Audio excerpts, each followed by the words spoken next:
Over the last 6 months, I have been working with Shoreditch citizens and a number of its member institutions, with a particular focus on developing leadership among young people and schools.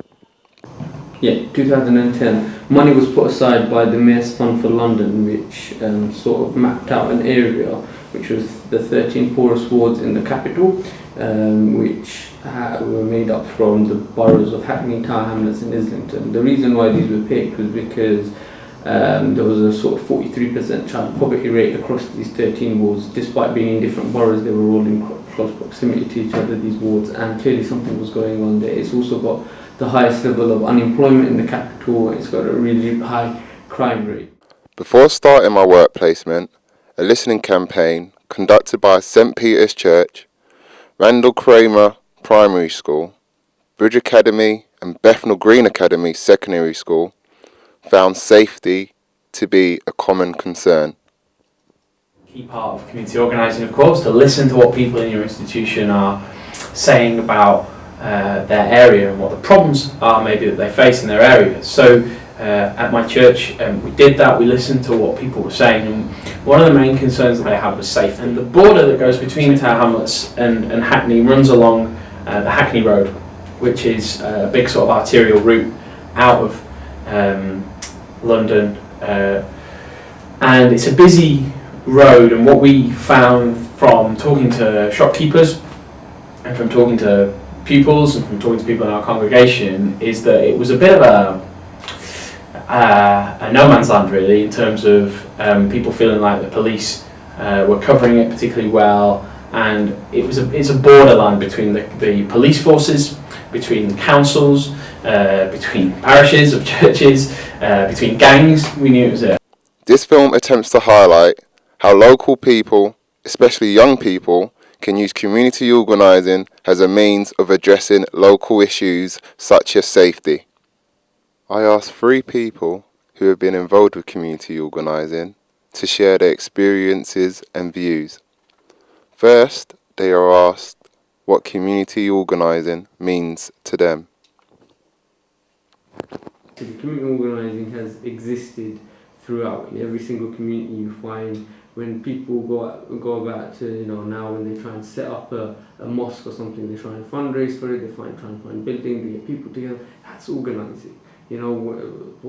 There's arguments saying that Jesus was an organiser. People like Malcolm X, Martin Luther King, Gandhi, they were all organisers. They brought people together around issues that they cared about, that was affecting their lives, trying to bring about change.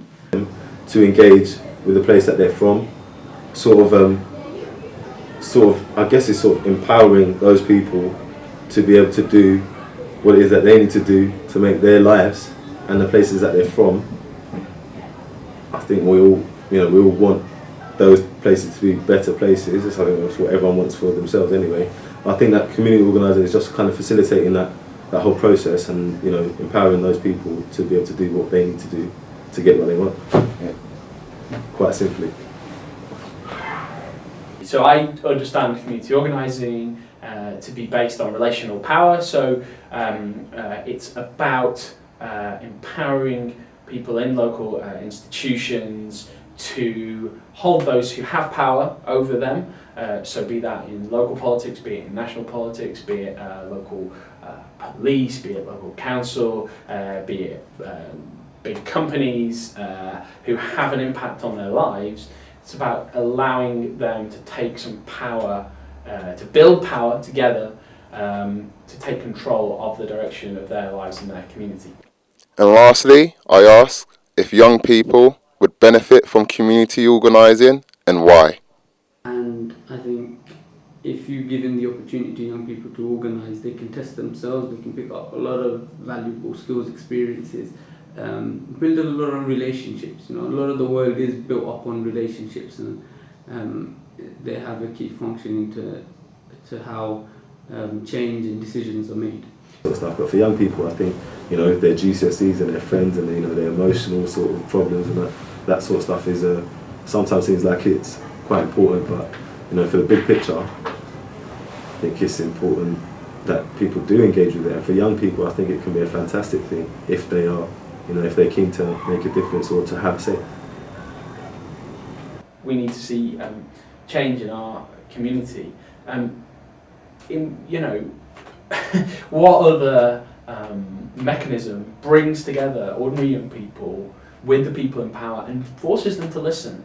I don't know of another one. So I think it's thoroughly good news for young people. I've spoken to young people who say that if it wasn't for their involvement in the City Safe campaign or other campaigns that London citizens are involved in, they might well be in gangs themselves, they might well be in trouble themselves. I mean, what more kind of recommendation do you need for young people to be involved? I think we need many more young people involved, and it's about leadership development, it's about making them grasp hold of the opportunities that are out there for them. After months of gathering data, a meeting with two Metropolitan Borough Commanders, Matthew Horn of Hackney and David Stringer of Tower Hamlets, was arranged.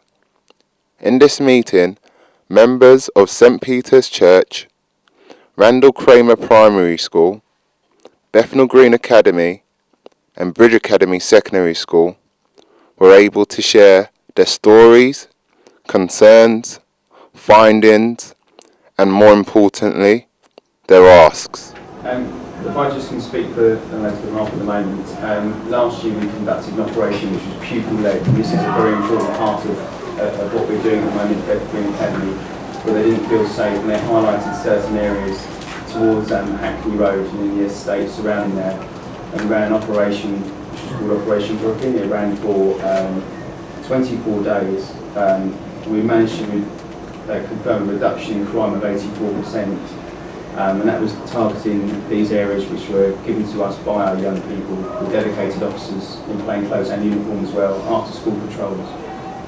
It had such a big reduction that over 80% of the young people afterwards, after this took place, felt the perception, the fear of crime was reduced dramatically. And also there are a lot of boys in my area, and they mess about and they come into my block and they break down the doors and they do stuff that shouldn't be doing in the building, and also that our place is really well known for drug dealing, and it's known for just bad behaviour. So that's why I don't like to say going back to bad club. As a result of this meeting, police presence has been increased in areas which has been deemed unsafe. Safe routes around Hackney Road has been mapped out, and most recently, Metropolitan Area Commander Mac Chisty has decided to create a new model of policing based on the work of Shoreditch citizens.